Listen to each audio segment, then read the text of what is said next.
سب ادھر ادھر ہو گئے، لیکن اس اصطحے نے کیا کیا؟ وہ مجمع سے اٹھ کر کے آیا اور غوث اعظم کی بارگاہ میں پہنچنے کے بعد غوث اعظم کی گردن میں لپٹ گیا،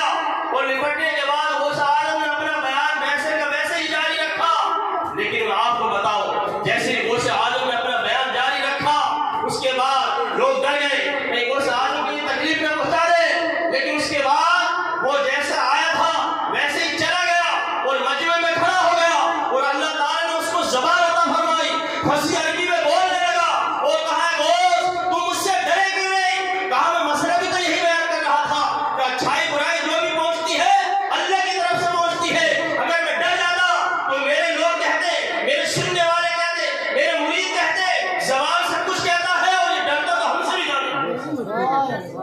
یہ زبان سے کچھ کہتا ہے اور ڈرتا بہت ہے۔ کہا میں اس لیے نہیں ڈرا کہ تو اللہ کی مخلوق میں بہت چھوٹا سا کیڑا ہے،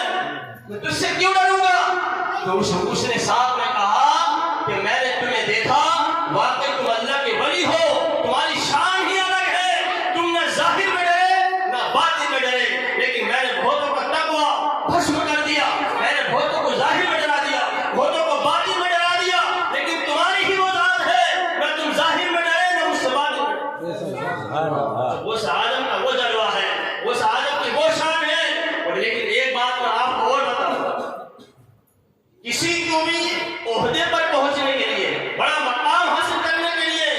اسے مشقتیں برداشت کرنی پڑتی ہے، لیکن ذکر اس کا بھی ہونا چاہیے کہ غوث اعظم کو جو اللہ نے یہ مقام عطا وہ ہے، یعنی غوث اعظم کو یہ مقام جو ملے ہیں، غوث اعظم کو یہ پاور ملا ہے، وہ کیوں ملا ہے، اس کی وجہ کیا ہے؟ تو حضرات میں آپ کو بتاؤں، غوث اعظم کی شان، غوث اعظم کی محنتیں، ان کی مشقتیں، ان کا علمی مقام کیا تھا؟ جب آپ گھر سے جاتے ہیں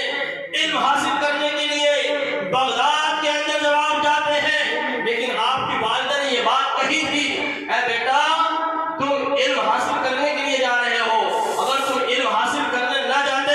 تو میں باہر ہر کسی کو بھیجتی، لیکن جاؤ تم باہر چلے جاؤ علم حاصل کرنے کے لیے، لیکن ہماری تمہاری اگر ملاقات ہوگی تو وہ قیامت میں ہوگی، یہ تھی اجازت۔ لیکن ایک واقعہ بہت مشہور ہے، اسے بیان نہیں کروں گا، جو چوروں کا واقعہ ہے، میں اس سے ہٹ کر کے آپ کو بتاؤں گا، کیونکہ وہ چار جو چور ملے تھے، مرے تھے نہیں ملے تھے، لیکن چار اشرفیت تھی آپ کے پاس، اس کو ہٹ کر کے میں آپ کو بتاؤں گا۔ جیسے ہی آپ کی والدہ نے آپ کو علم حاصل کرنے کے لیے گھر سے بھیجا، کہا بیٹا جاؤ تم علم حاصل کر جاؤ، لیکن میری ملاقات اب اس دنیا میں آپ سے نہیں ہونے والی ہے، ہماری تمہاری اگر ملاقات ہوگی تو وہ قیامت میں ہوگی۔ جیسے آپ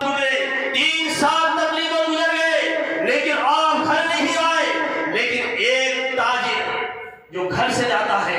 جیران سے جاتا ہے، اور آپ کی والدہ جو ام الخیر ہے، فاطمہ ام الخیر ہے، وہ فرماتی ہے جاؤ میرے بیٹے کو کچھ پیسے دے دینا، میرے بیٹے کو کچھ دینار دے دینا، پہلے درہم دینار چلتے تھے، تو وہ تاجر لے جانے کے بعد بغداد جاتا ہے، وہ سارے کو پورے بغداد میں تلاش کرتا ہے، پورے بغداد میں دیکھتا ہے، لیکن وہ سارے نہیں اس کو ملتے ہیں، لیکن اتفاق سے ایسا ہوا کہ اس کو بڑا گھاٹا ہوا، اور تجارت کے معاملے ایسے ہوتے ہیں، کبھی کبھی بہت فائدہ بھی ہو جاتا ہے، اور کبھی کبھی انسان کو بڑا گھاٹا بھی اٹھانا پڑتا ہے۔ تجارت کا معاملہ ایسے ہوتا ہے، اسے اس وقت میں بڑا گھاٹا ہوا،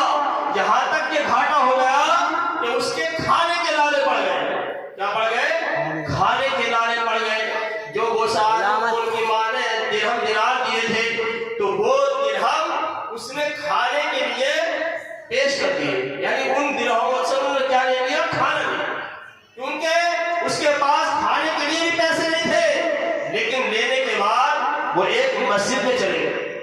وہاں جانے کے بعد جیسے ہی کھانا کھانے کے لیے بیٹھے، دیکھا کہ ایک بچہ پڑھ رہا ہے، انہوں کو بلایا، کہا بیٹا آ جاؤ کھانا کھانے میں۔ اچھا، کہا یہ بتاؤ ایک مسئلہ مجھے تم سے پوچھنا ہے، بھلا کیا ہے بتاؤ، کہ تم علم حاصل کرتے ہو؟ کہا ہاں میں یہاں علم پڑھتا ہوں۔ کہا مسئلہ یہ ہے کہ میں یہاں تجارت کے لیے آیا تھا، لیکن میرے پاس سب مال میرا خسارے میں لٹ گیا، ختم ہو گیا، میں جیران سے آیا ہوں، فاطمہ ام الخیر،